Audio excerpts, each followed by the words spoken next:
Est-ce que les universités américaines sont encore bonnes pour former les futurs joueurs NBA? Comme tu le sais sûrement, aux États-Unis, les sportifs deviennent professionnels grâce à leurs études. Les meilleurs lycéens sont sélectionnés pour jouer dans les meilleures facs en NCAA, le championnat universitaire national. Il faut normalement faire 1 an de fac pour être sélectionné en NBA.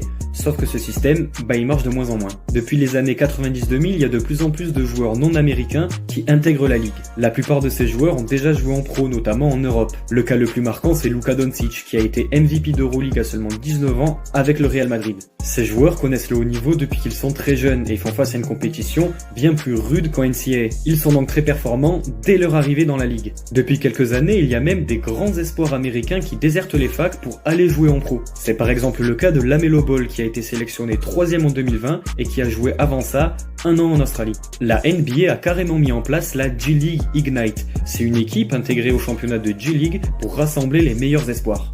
Sur les dernières drafts, on a par exemple vu Jalen Green ou Jonathan Kuminga passer par cette équipe. La plupart des joueurs qui intègrent la NBA restent aujourd'hui des universitaires, mais pour la prochaine draft, 4 des 5 prospects les plus attendus sont déjà des joueurs pro.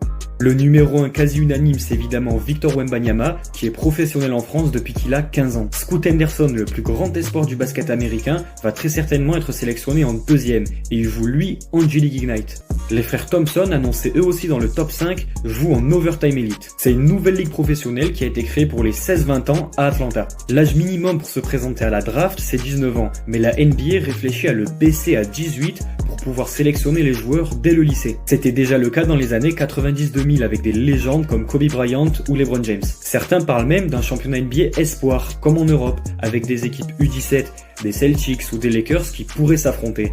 Mais pour l'instant, rien d'officiel. Et toi, tu penses quoi du système universitaire pour la NBA ?